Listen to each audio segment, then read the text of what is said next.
So I've been seeing a lot of people on my For You page talking about the Chase Bank glitch, quote unquote, and how a lot of people have been getting really screwed over because they thought they could scam banks and get away with it. And I thought, why not make a quick video talking about it, as it's a really hot subject right now, and it's also really funny to me that, again, people really thought that they could steal from banks and face no consequences whatsoever. And there's also another really funny aspect of this whole thing that really adds to the hilarity of it all, which I'll get into later on. But if you don't know about the Chase Bank glitch, quote unquote, as it's not a glitch, it's just blatant check fraud, I'll break it down. So essentially what people were doing is they were going up to Chase Bank ATM machines and writing fraudulent checks to themselves that had insane amounts of money on them, and then they would deposit those checks into their own bank accounts and withdraw the money that was on those checks because the ATM wouldn't be able to detect that it was a fake check that they just deposited, and they were able to walk away with however much money they wrote on the check. And these were not small checks, they weren't worth like $50 or $100,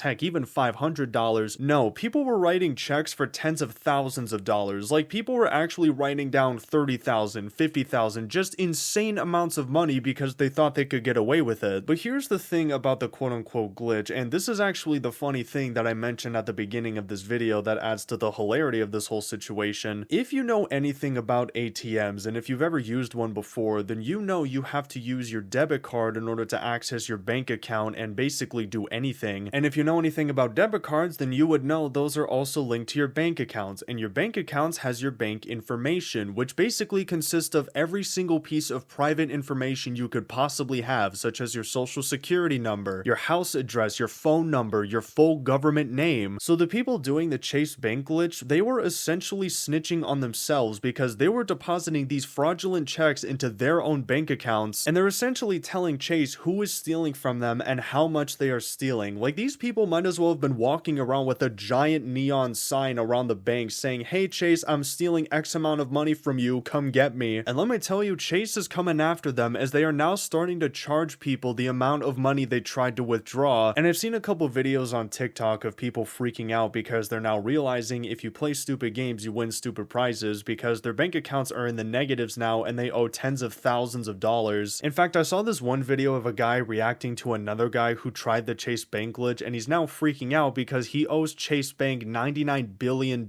which is freaking crazy to me. And it honestly makes me want to believe that video is fake simply because of how insane it is to be in that much debt to the bank. Like, that is a debt that not even 100 generations could pay off unless one of your kids becomes the next Jeff Bezos or Elon Musk. It is just insane to be in that much debt. But Chase Bank is not stopping there when it comes to punishing the people who tried to commit check fraud. As I saw this video of a woman on TikTok, and she saw another video from a Chase customer service agent who said that she's been getting non-stop calls of people complaining that their bank account's in the negatives because they tried to do the quote-unquote glitch, and now they can't afford anything, and she's had to explain to them that, yeah, you tried to deposit a massive check in an account that by no means could cover the amount that that check had on it, and the people just kept complaining. But she also said that Chase is now keeping track, as in like taking notes of all the people that tried to do the glitch, and they are going to start issuing arrest warrants for them. So now, maybe in the near future, I don't know when this is going to happen, but we're going to start seeing people get criminally prosecuted because they tried to openly commit check fraud, which is going to be wild to see. But at the same time, they committed a crime, and it's possibly a federal offense. I actually looked this up, and according to SQN banking systems, depending on the situation, check fraud can be a felony or a misdemeanor, but in many cases, check fraud isn't detected or punished. Generally, the line between misdemeanor and felony depends on the amount of money involved in the fraud. Many states classify check fraud under $500 as a misdemeanor, and they consider fraud over that amount to be a felony. So pretty much everyone that tried to do the glitch is going to get hit with a federal offense, because remember, people were writing down tens of thousands of dollars on these fraudulent checks, so they're possibly going to go to jail, or at the very least get hit with a major fine, on top of the fact that they now have to pay back the money they owe Chase Bank, which is definitely a hefty punishment. But at the same time, they tried to scam a bank. Like, what did they think was going to happen? Did they actually think Chase was just going to let them steal tens of thousands of dollars from them? Like, no, they're a freaking bank. Their main profession is money, and they know exactly what you're doing, so they're gonna come after you, and they currently are, as I said in this video. But I don't know, I think the situation is pretty crazy, and it is kind of still developing. As I said earlier, we could be seeing people get actually criminally charged for doing this. But like I always say, and I know I say this a lot, but we're really just gonna have to wait and see what happens. Also, sorry for the lack of uploads lately, as I haven't posted a video since August 17th. 15th, and that's just because I've been really busy with college as the new semester has started up and I've been working a lot. So I've just been really busy, and it was also kind of dry for a while. Like, there wasn't a whole lot to talk about until this situation popped up, and I was like, you know what? I'm gonna talk about that. And here I am making a video talking about it, and that's gonna do it for the video.